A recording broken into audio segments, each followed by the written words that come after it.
Bienvenidos a Pensar Economía. Hoy con Ricardo vamos a abordar temas que tienen que ver con el crecimiento del Uruguay y algunas decisiones que se están tomando y que hacen justamente al futuro del país. Por ejemplo, no se va a hacer una segunda terminal de contenedores en el puerto de Montevideo, algo que se ha venido discutiendo mucho.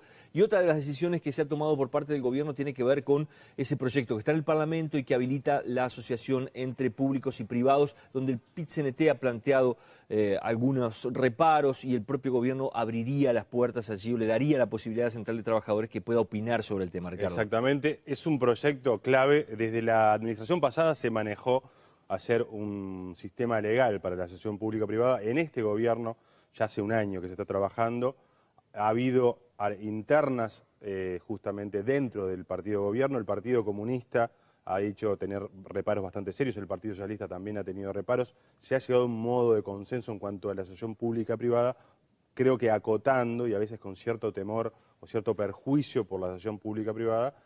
En definitiva, ese proyecto... Y a veces cambiando algún término. Por ejemplo, el vicepresidente ha hablado de cooperación público-privada en lugar de la asociación público-privada. El tema acá, claro, es que el país necesita, por los problemas de crecimiento que está teniendo hace varios años, no son nuevos, pues no estamos diciendo que esto pasa hace un año, sino estamos hablando de varios años para atrás. No importa la palabra si es cooperación, participación, asociación, lo que importa es que haya capitales privados que inviertan en infraestructura en Uruguay. Para que inviertan, que tienen que tener garantías, tienen que tener rentabilidad, o sea, todo lo que una empresa privada está buscando. Pero vamos a ver esos problemas de crecimiento, yo marcando solamente dos productos, la soja y el trigo. En el primer cuatrimestre de este año, la economía creció, las exportaciones crecieron 25% en el primer cuatrimestre. En comparación con igual cuatrimestre del año pasado. Solamente las exportaciones de soja y de trigo representaron 10 de los 25 puntos porcentuales de crecimiento. Veamos lo que es el peso que tiene la exportación, la producción agrícola. Acá vemos un ejemplo clarísimo. Del año 2001-2002 al año 2010-2011, en el caso de la soja son proyecciones privadas nuestras en cuanto a la producción. Vemos un crecimiento. Soja en verde, el trigo en naranja. En el caso de la soja vemos un crecimiento exponencial. Este año va a haber una caída respecto al año pasado, pero estamos hablando de 1.700.000 toneladas. O sea, esto es algo que tiene que salir por un puerto, tiene que irse de una chacra a un acopio o al puerto en un camión, en un camino. O sea, tiene una restricción logística, o sea, demanda una infraestructura logística que a veces el país no va en línea con lo que es esta gráfica creciente. Por ejemplo, acá buscando ver, se pueden ver muchísimas más. Dos fotos del estado de algunas rutas, por ejemplo, donde tiene que salir esa producción que vos decías. Acá ves, esto es cerca de Palmira, los pozos que estás viendo, acá caminos vecinales. Hay emprendimientos a nivel de 3 intendencias departamentales para cobrar una tasa específica para transporte de granos y de madera, para que los transportistas, los sectores productores de productos forestales justamente y de granos contribuyan al mantenimiento de las obras viales. Porque tiene que estar la infraestructura, pero también este tipo de transporte destroza esa infraestructura. Exactamente. Y un poco el leitmotiv ahí es el que usa, que pague, ¿no? Son carreteras en algunos lugares, en Durazno, por ejemplo, es un caso bastante paradigmático en cuanto a que es un departamento que era estrictamente ganadero y se transformó con una mucha componente agrícola. Vos vas, en algunos lugares, es más fácil ir de la capital de Durazno a Nueva Palmira, en Colonia, que ir de algunas zonas del norte de Durazno a la capital, por el estado muy embromado de alguna manera de la caminería rural, que obviamente no estaba preparada para recibir tanto ganado, tantos granos y tantos productos forestales. Acá está la última información que maneja el Ministerio de Transporte sobre el estado de las rutas en Uruguay. 57% en estado bueno, 26% en estado regular y solamente 17% en estado malo. Esas son las cifras que están oficiales del Ministerio de Transporte. Hay que ver dónde están esas rutas también, ¿no? Eso es importante. Por eso, uno habla con productores agrícolas, con fleteros, con camioneros, y todos dicen, la situación no es esta, hay problemas, y hay problemas porque son clarísimos. Por ejemplo, UPM, lo que era Botnia, demanda una producción, un transporte de rolos diarios casi, que las carreteras no lo pueden soportar. Es algo, pero clarísimo. Entonces tiene que haber un empresario o una concesión nueva, un peaje nuevo, o que sea Botnia la que a través de una tasa tenga que pagar. Pero algo se tiene que hacer para solucionar este tema. Vamos a ver un caso que a mí me parece muy interesante en cuanto a la comparación, porque a veces a la gente mostrando números y comparaciones es mucho más fácil hablar de los problemas logísticos. Acá estamos viendo un planiferio, acá estamos viendo un mapa del Uruguay. Acá el costo de traer desde Rivera hasta el puerto de Nueva Palmira, en Colonia, pongámosle trigo, pongámosle soja, es el 70% el equivalente entre que se vaya de Nueva Palmira y que llegue hasta China. Para decirlo de alguna manera. Mirá la distancia estamos hablando. Y veamos los costos internos que está enfrentando Uruguay. Es casi lo mismo, o muy cercano, transportar de Rivera a Nueva Palmira, que desde Nueva Palmira en Colonia a China. O sea, estamos hablando de problemas severos en cuanto a las restricciones. Y es por eso, además de que hay problemas de rendimiento y hay problemas de cuidado del suelo, que hay muchas empresas, grupos grandes de siembra, de los grupos que se nombran mucho en la prensa, que están bajando mucho el área, están dejando de arrendar campos en Rivera, en Tacuarembó, en el este del país, justamente por eso. Por las distancias a cubrir. Distancias, por los bajos rendimientos y porque el gobierno con un plan de manejo del suelo dice, acá señores no podemos hacer soja y trigo todo el tiempo, tiene que haber otra rotación agrícola. Bueno, entonces este lugar del noreste, que era como la conquista, no del oeste, sino del noreste en Uruguay, agrícola, por todas estas razones puede estar quedando o puede estar limitando su potencial. Acá otro tema que me parece fundamental, que es el del ferrocarril, que obviamente representa por año, no te voy a hacer cálculos, el año pasado se habla de 10 millones de dólares al año, pero el año pasado fue más de 10 millones al año de subsidios a AFE, una empresa donde hay también una competencia, pero una interna dentro de los diferentes partidos e incluso a nivel sindical, por cuál va a ser el papel de AFE como tal en el sistema ferroviario. ¿Qué participación tienen que tener los privados en el funcionamiento Exactamente, de AFE, ¿no? digo, porque también se ve que hay una corporación ferroviaria que es un instituto, una empresa pública, pero de derecho privado, que tiene mucha más facilidad y agilidad para hacer las cosas que AFE parece, uno lo ve como una cosa anquilosada en el tiempo, con una plantilla de trabajadores muy veterana de alguna manera, entonces como que parece ser un escollo a los emprendimientos. AFE puede invertir asegurando contratos de carga con empresas privadas o que haya operadores que inviertan. O sea, se me están manejando por los contactos que tuve con gente del gobierno y de AFE, dos modalidades.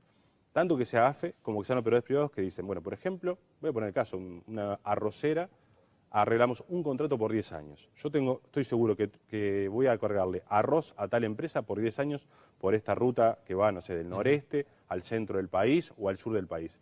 Con ese contrato yo agarro y voy al banco y le digo, yo mire señores, tengo un contrato con la empresa XXX, con tales empresas durante 10 años, está asegurado. Con eso obtiene financiamiento y puede invertir en lo que es la inversión y rehabilitación de las rutas nacionales. O sea que ese es el modelo, ¿no? Hacer contratos con las empresas que necesitan sacar su producción y con esos contratos ir a buscar dinero. Básicamente no se está pensando en un privado que haga todo el camino de la operación, pero se está trabajando mucho en cuanto a modelos, es decir, que el Estado en algunos lugares que son de poco tránsito o de poco volumen de mercadería tendría que tener alguna especie de subsidio, porque ningún privado va a ir a un lugar que sea de poco transporte. Acá estamos viendo el mapa de los ramales del país. Una noticia importante se va a dar en las próximas semanas, cuando venga la presidenta Dilma Rousseff a Uruguay, es porque se va a dar aquí, en este lugar. Se hicieron obras desde el centro del país para llegar hasta Rivera, y aquí va a haber una interconexión con Brasil. ¿Qué pasa? Los ramales en Uruguay son diferentes a los ramales en Brasil. Tienen una especie de interconexión para que la locomotora y los vagones que vayan por ahí puedan pasar, como la interconexión eléctrica, que en definitiva es lo que se está haciendo con Brasil. Hay problemas, o sea, no son iguales ese tipo de vía que utilizan. Exactamente, entonces acá va a haber una interconexión y lo importante es que hay mucho interés desde el sur de Brasil en sacar mercadería por el puerto de Montevideo. Hay mucha gente preocupada porque va a haber mucha mercadería brasileña que le va a ser más conveniente, que está por acá, bajar por el tren hasta Montevideo, o por lo menos parte del tren y parte en camino hasta Montevideo, que hacerlo a través de los puertos de Río Grande. Pero también los productores uruguayos van a poder ir en tren hasta acá y seguir en tren hasta Sao Paulo, porque hoy podían ir en tren un poquito más y luego ir solamente en camiones. Así que la interconexión con Brasil va a ser importante. Lo que es la parte agrícola todavía no se ha encontrado un tramo que sea lo suficientemente atractivo como para hacer un ramal nuevo. En principio las inversiones y las concesiones van a ser sobre los ramales ya establecidos. Uno de ellos, sí es muy importante, es el de Fray Bentos, por lo que es la producción forestal. Ahí hay interesados privados y ahí se va a invertir. O sea que vamos a ver primero, yo creo que inversión. Más allá de esta que une con Brasil, va a haber inversión sobre Fray Bentos, sobre algunas zonas del centro del país y sobre esa base. Empresas que tengan contratos asegurados de carga y con eso de alguna manera lo fundamental de este tema del ferrocarril es que descomprime las carreteras. Si vos tenés al lado de las carreteras un ferrocarril, obviamente no tenés todo el peso sobre la carretera, vas a tener peso sobre el ferrocarril, se va a administrar de alguna manera el peso de esa mercadería. Ahora vamos a ver el movimiento portuario. Los puertos también están teniendo situaciones de apremio y de presión por el lado... Acá vemos Nueva Palmira. Nueva Palmira es el muelle, o sea, es el puerto agrícola por excelencia en Uruguay. Este es el movimiento en los últimos años, es un movimiento creciente de mercadería. Pues además, Nueva Palmira no solamente sale mercadería de Uruguay, entra mercadería, por ejemplo, de Paraguay, que de acá se va a China o se va a Europa, por ejemplo, soja o trigo, porque estamos en el medio, como lo vamos a ver, de la hidrovía, el río Paraná, el río Paraguay. O sea, acá viene muchísimo Nueva Palmira, se mueve muchísimo producción de Paraguay, de trigo, de maíz paraguayo, de soja paraguaya, de producción de Bolivia. Acá es una posición privilegiada, pero ¿qué es lo que pasa? Ahí negociamos los argentinos. El problema que hoy tiene Nueva Palmira es que tiene un dragado de 32 pies y se tiene que llevar por lo menos a 36 pies. Eso que permite que los barcos que entren a Nueva Palmira puedan entrar, o sea, puedan casi salir cargados en su totalidad. Sí, hoy no pueden hacerlo. Hoy no lo pueden hacer. Hoy si vos vas con un barco con el dragado que hay hoy de 32 pies, solamente podés cargar una parte. Entonces tenés que llenar, como se dice en la jerga, llenar el barco en otro puerto. Si vos tuvieras un puerto de Nueva Palmira con un dragado de 36, 38 pies, podrías tener mucho más efectividad y ahí depende de los argentinos. La última vez les logramos 2 pies de calado, pero en definitiva se tiene que ir a 36 o 38 pies de calado. También se está negociando para aumentar el calado del río Uruguay para que el puerto de Fray Bentos le dé una mano a Nueva Palmira. Hay proyectos privados también en Nueva Palmira, pero de ahí dependemos, lamentablemente en este caso, de Argentina, y Argentina ha trancado bastante los proyectos de Uruguay. Yo te digo un caso concreto. El año pasado, por las demoras que hubo en Nueva Palmira, los costos extras por las demoras que hubo en los barcos fueron de aproximadamente 40 a 50 millones de dólares. Esto en 2 meses estoy hablando. Solamente por la demora. ¿Sabes cuánto demora un barco acá en Nueva Palmira que esté parado un día? Un barco que carga 30.000, 40.000 toneladas. 30.000, 40.000 dólares por día.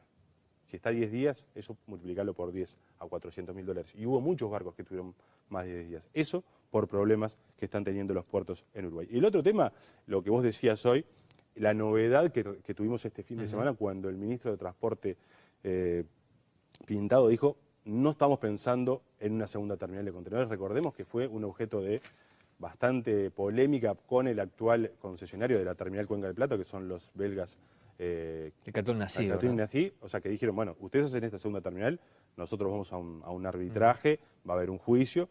Finalmente el gobierno dijo, bueno, vayan al juicio, lo que sea, nosotros vamos a hacer la subasta.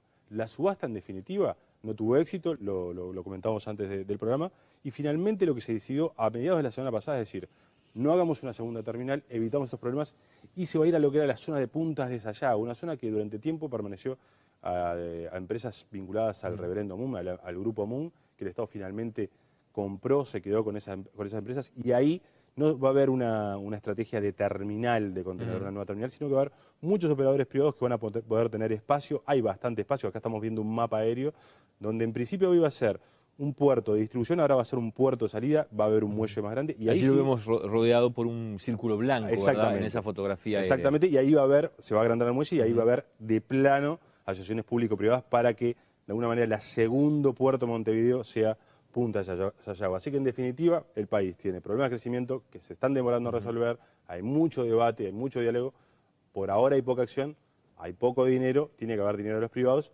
Y bueno, y todas estas cosas que vos decís, bueno, son 40 millones de dólares que se perdió en un año en una zafra de soja, decís, no es tanta plata. Eso en términos relativos. Es mucha plata para los productores, es mucha plata para el país, porque esa plata no se la quedó ni el productor ni el exportador, se la quedó el dueño del barco, que habitualmente no es un dueño uruguayo. En estos términos, y podemos pensar en cómo se están destruyendo caminos vecinales, podemos pensar en cómo se está desperdiciando ramales de ferrocarriles que si uno le pusiera una inversión rápida podrían rápidamente reactivarse. Así que, más allá de los debates que hay ahora, creo que son cosas que en este año deberían definirse. Gracias, Ricardo. Nos reencontramos la próxima semana aquí en Pensar Economía con más temas de actualidad. Hasta entonces.